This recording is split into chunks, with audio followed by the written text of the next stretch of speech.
Olá vocês, ouvintes e assinantes da Rede Gama NGT. Hoje é segunda-feira, dia 9 de fevereiro do ano de 2026, e esse é o resumo esportivo entrando no ar para vocês. Eu lembro que vocês podem nos ver e ouvir baixando o nosso aplicativo Gama NGT na sua loja, ou também pelo nosso streaming e também nas melhores operadoras de TV a cabo. Rede Gama NGT, sempre com você. Vamos começar falando do Campeonato Paulista, que teve a sua penúltima rodada jogada neste último final de semana. No primeiro jogo, e também um dos mais importantes, a Portuguesa, no Canindé, sob muita chuva, venceu a Ponte Preta por 2-0. Um resultado que tem duas causas bastante interessantes. A Portuguesa encaminha a sua classificação para as quartas de final do Paulistão, ainda não está matematicamente classificada, mas hoje seria a quarta colocada entre 8 classificados.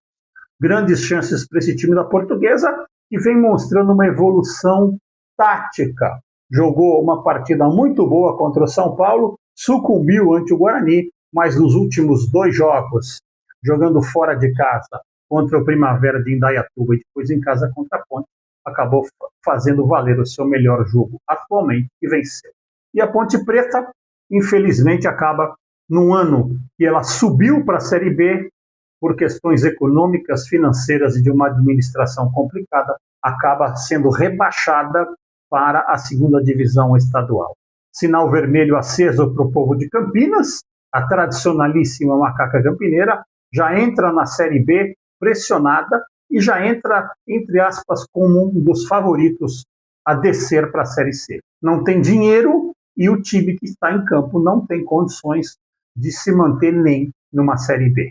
O arquirrival da Ponte Preta, o Guarani, também teve um revés, perdendo em casa para o bom time do Botafogo de Ribeirão Preto, que engatou 2 vitórias meio que improváveis contra o Palmeiras e agora contra o Guarani, e o Botafogo temporariamente está entre os 8 que estariam classificados. Ainda temos uma rodada e muita coisa vai acontecer. O Guarani não fez uma boa partida, decepcionou o seu fanático torcedor e foi em grande público ao Brinco de Ouro, 2 para o Botafogo, 0 para o Guarani. Na noite de sábado, o São Paulo deu um susto na sua torcida, sob muita chuva no Morumbi.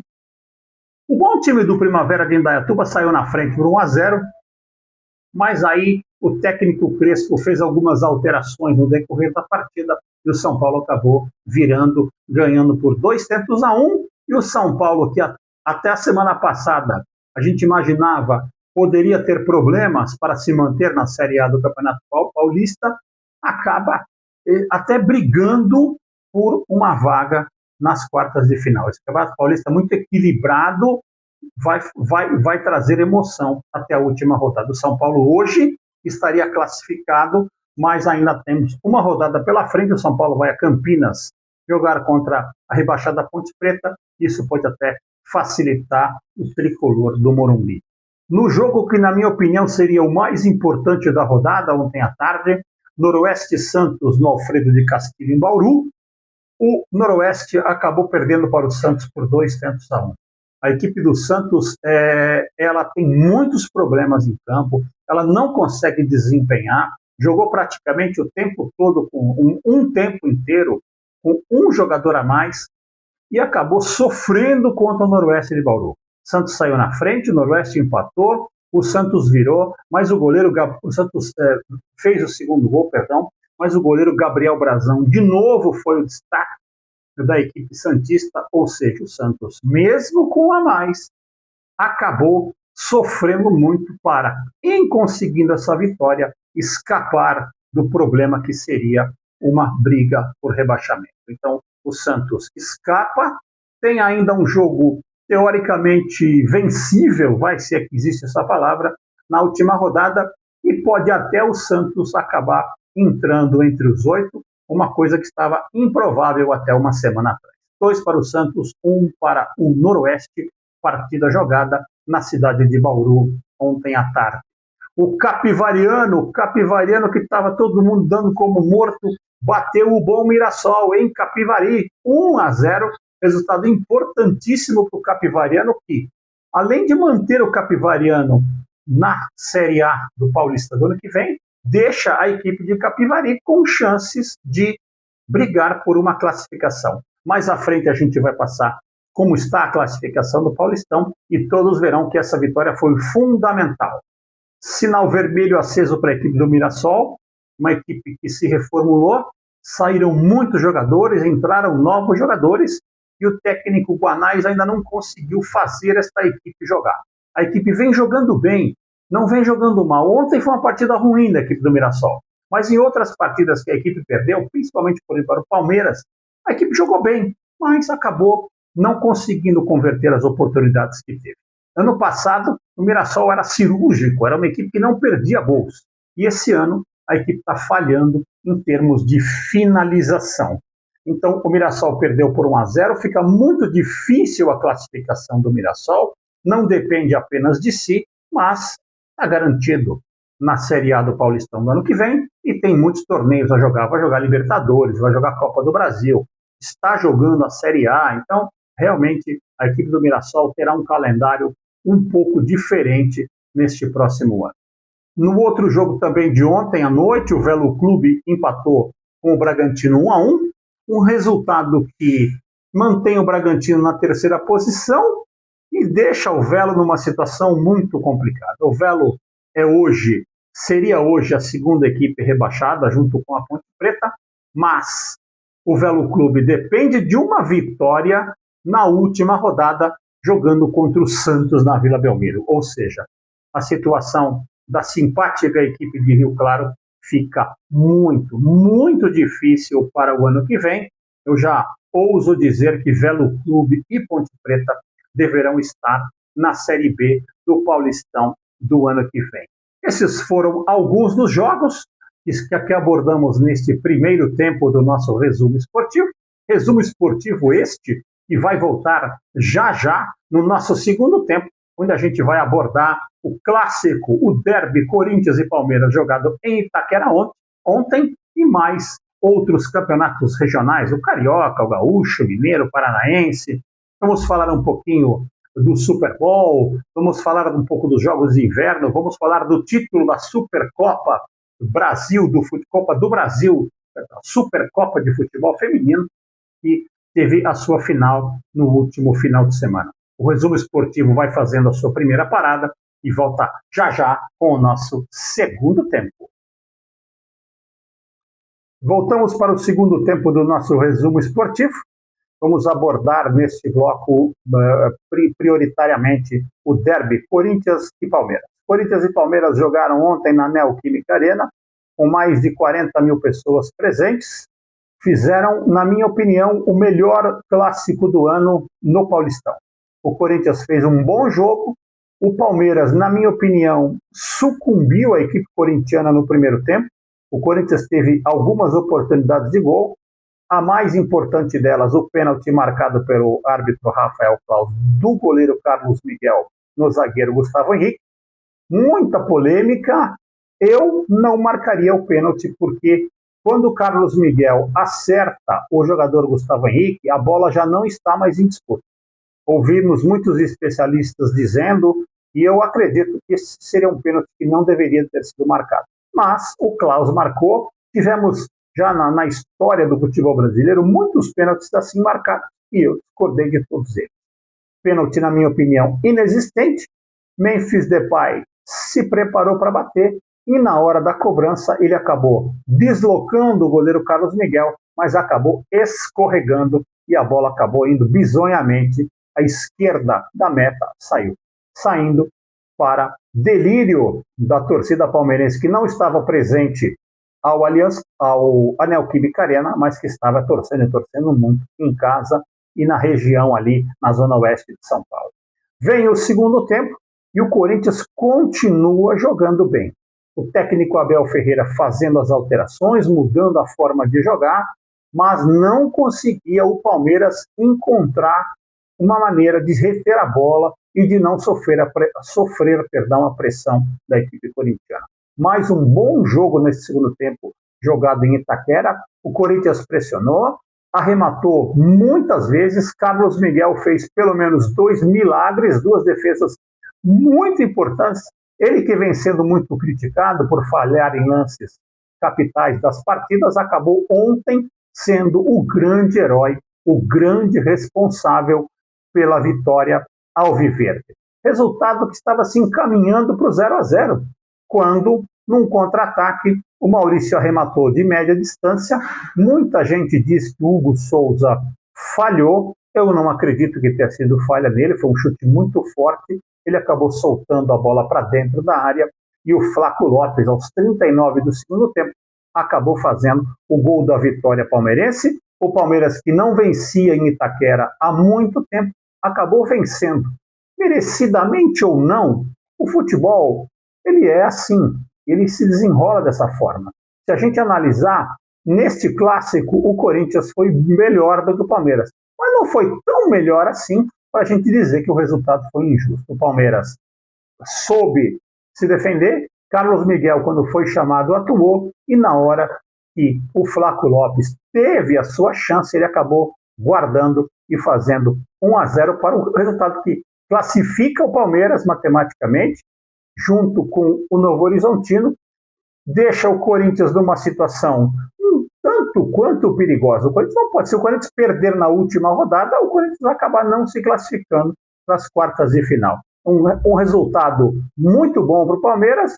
O Corinthians não jogou mal, Dorival Júnior tem razão, a equipe foi bem, a equipe criou oportunidades, a equipe jogou de igual para igual com o Palmeiras, ou seja, aquilo que a gente vem dizendo aqui há muito tempo. O Corinthians tem um ótimo time, 11 jogadores, 12 no máximo, mas quando precisa do seu banco, da sua reposição, a equipe sofre e sofre bastante. O difícil seria jogar todas as partidas desse insano calendário brasileiro com esse mesmo time, sem contusões, sem suspensões. Então, a equipe do Corinthians esse ano vai se encorpando em relação ao ano passado. Eu acho que deve fazer um campeonato brasileiro melhor do que fez o ano passado, mas acho que ainda está um pouco abaixo dos favoritos ao título. Para mim, os favoritos continuam sendo Flamengo e Sociedade Esportiva Palmeiras. A classificação do Campeonato do Campeonato Paulista tem, após 7 rodadas, Novo Horizontino na liderança com 16 pontos, Palmeiras em segundo com 15, Bragantino com 13, Portuguesa 12, Corinthians em quinto com 11, Guarani em sexto com 11, Botafogo em sétimo com 11, e o São Paulo fecha o grupo dos classificados com 10 pontos.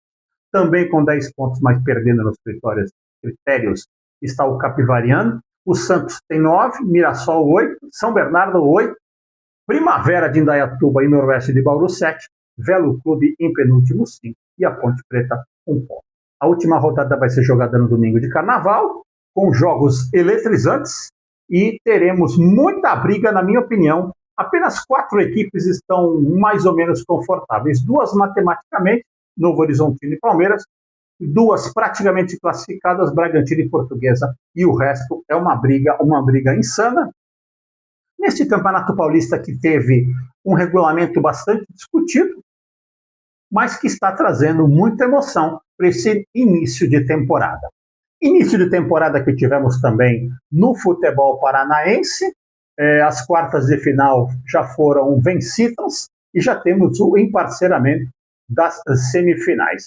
Jogarão Londrina e Atlético Paranaense de um lado, Coritiba e Maringá do outro lado. Os vencedores farão a grande final. Jogos no Paraná são jogos de ida e volta.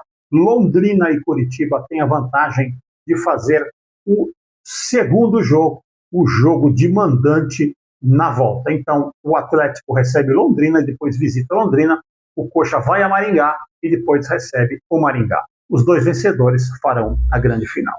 Falando um pouquinho do Campeonato Mineiro, o Cruzeiro, que a semana passada estava mandando o Tite embora com riscos de não se classificar, hoje se recupera, bateu com autoridade o América Mineiro, assumiu a liderança do grupo e transformou-se na equipe de melhor campanha. Quer dizer, esses regionais as coisas mudam num piscar de olhos. Então, o time de Tite fez uma boa partida, venceu por 2-0 e deu um pouco de fôlego para o bom treinador Adenor Bach e sua comissão técnica para seguirem adiante com o seu trabalho. No Campeonato Gaúcho, como no Paranaense, tivemos a definição, ainda não tivemos a definição, uma falha nossa. Estão jogando nesse exato momento em Caxias do Sul, Juventude e São José. O vencedor deste confronto pega o Grêmio com a vantagem sendo o Grêmio. E na outra partida nós teremos Internacional contra o Ipiranga. Internacional e Ipiranga, Grêmio e o vencedor de Juventude e São José, com os segundos jogos sendo jogados em Porto Alegre, na casa do Inter e na casa do Grêmio. Caso tenhamos um Grenal na final, já está decidido pela classificação que essa final terá o segundo jogo no Beira-Rio, ou seja, o Inter conseguiu manter a sua melhor colocação que conseguiu na primeira fase. E por falar em fase, por falar em tempo, este segundo tempo do resumo esportivo vai ficando por aqui. Já já a gente volta com o nosso tempo extra, onde falaremos um pouco do Campeonato Carioca, também do Super Bowl, Jogos Olímpicos de Inverno e a Supercopa de Futebol Feminino. Um minutinho e a gente já volta. Rede Gama NGT, sempre com você. Voltamos com o nosso terceiro e último tempo, o nosso tempo extra do resumo esportivo. O Campeonato Carioca também teve os seus quadrifinalistas sendo decididos. Jogarão de um lado Fluminense contra o Bangu, Vasco e Volta Redonda. Do outro lado, Botafogo e Flamengo, Madureira e Boa Vista. São jogos que serão jogados a partir do próximo final de semana. No final de semana passou, o Vasco acabou batendo o Botafogo por 2-0. Um jogo difícil por causa da chuva, mas jogou com autoridade. O Botafogo poupou muitos jogadores e o Vasco acabou vencendo com tranquilidade por 2-0. O Fluminense venceu também com muita tranquilidade o Maricá e o Flamengo no sábado à noite impiedosamente goleou o Sampaio Corrêa, escapando de ir para o grupo da morte e entrando em quarto lugar, classificado entre os 4 melhores do seu grupo. E agora começa tudo de novo. O Flamengo vai pegar o Botafogo com a vantagem sendo da equipe da Estrela Solitária. Falando ainda um pouco de futebol, mas do futebol feminino, tivemos no último sábado, na Arena Barueri, né? Arena Crefisa, como eles chamam agora, Palmeiras e Corinthians decidindo a Supercopa. O campeão brasileiro contra o campeão da Copa do Brasil. O Palmeiras acabou vencendo na disputa de pênaltis por 5-4, depois de um empate de 1-1. O Corinthians abriu o placar logo no início da partida. No segundo tempo, o Palmeiras empatou, levando a partida para os pênaltis e ali conquistando mais um título para a sua galeria de troféus. O Corinthians continua sendo a grande potência do futebol feminino. Este ano já foi a 2 decisões, perdeu as 2, mas continua mantendo a hegemonia do futebol brasileiro. E o Palmeiras vai indo também no mesmo caminho. Logo, logo teremos, na minha opinião, as equipes em igualdade de condições. Migrando um pouco de esporte para o futebol americano, tivemos o famoso e tão aguardado Super Bowl, jogado no estádio de Santa Clara, o estádio do São Francisco 49ers. O Seattle Seahawks atropelou o New England Patriots, batendo por 29-13. Um jogo que começou muito modorrento. A equipe de Seattle, com a sua defesa impenetrável, fez 3-0 no primeiro quarto, 6-0 no segundo, 9-0 no terceiro. Um jogo chato, assim, um jogo onde as equipes não conseguiam performar nos seus ataques. Aí tivemos um quarto eletrizante, mas o Seahawks, com todo o mérito, na minha opinião, a equipe de melhor defesa do campeonato, acabou vencendo. 29 para o Seattle Seahawks, 13 para o New England Patriots. O famoso show do intervalo virou o polêmico show do intervalo, com o cantor porto-riquenho, o Bad Bunny, fazendo uma homenagem a toda a América Latina, com um discurso político até um tanto quanto agressivo em relação ao governo, a política de imigração do governo americano. Foi um show eletrizante em termos de emoção, eles ocuparam o gramado inteiro, foi realmente muito, muito legal. Mas o governo americano foi realmente colocado em prova a sua popularidade diante de 80 mil pessoas. É interessante como nos Estados Unidos a liberdade de expressão ainda continua sendo respeitável. Todo mundo está elogiando a performance do cantor porto-riquenho Bad Bunny. Então, falam-se mais do show do intervalo do que realmente da partida. Analisando a partida, foi aquilo que eu falei para vocês, um jogo travado nas defesas, um jogo jogado pelas defesas, e em termos de defesa, o Seattle Seahawks é realmente a melhor equipe da NFL neste exato momento.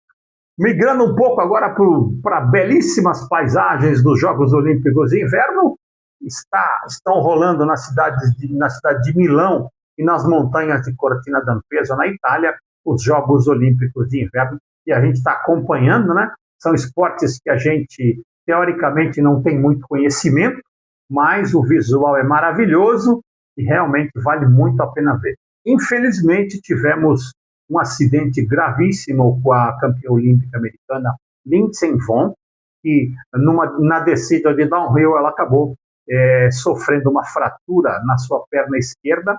A cena é bastante chocante, né? Ela dá um salto e aí cai com a perna meio para fora, né? Então uma fratura bem, bem violenta. Ela que vinha se recuperando de um problema no joelho e estava disputando a sua última Olimpíada. Interessante que essas descidas da montanha, o resgate foi totalmente de helicóptero. Desceu ali o socorrista naquele cabo do helicóptero, colocaram a atleta americana numa maca e ela foi içada para o helicóptero, mas numa questão de segundos. Impressionante como, num piscar de olhos, o helicóptero e toda a sua equipe de socorro estava lá. Realmente é muito interessante de se ver a estrutura que as cidades têm que montar, porque não tem como é que vai subir um carro lá, uma ambulância, como é que vai fazer para tirar? E realmente foi uma prova de que a cidade de Milão e Cortina d'Ampezzo se prepararam muito, uma estrutura muito bem montada, que pode ter causado, essa estrutura pode ter feito com que o dano ao ser humano tenha sido o menor possível. Realmente uma queda muito feia, mas que acabou sendo elogiada a forma como ela foi resgatada. Esperamos que ela volte. Acho que não volta porque seria sua última Olimpíada. Acho que ela acabou encerrando a sua carreira de esquiadora. Mas os jogos continuam. O brasileiro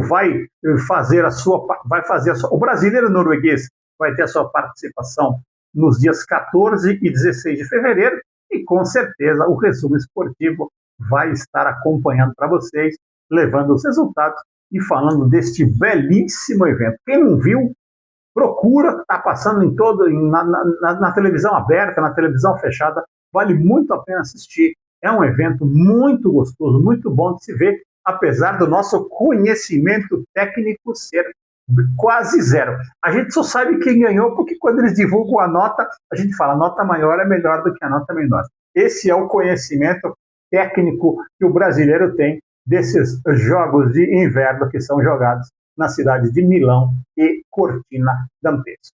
Ponto final no nosso resumo esportivo, que vai ficando por aqui. A gente volta na próxima semana. Na próxima semana, a gente já vai ter os 8 quadrifinalistas do Paulistão já definidos e já teremos alguns resultados importantes de quartas de final e semifinal dos regionais por aí, e teremos também mais uma rodada de Brasileirão para ser analisada.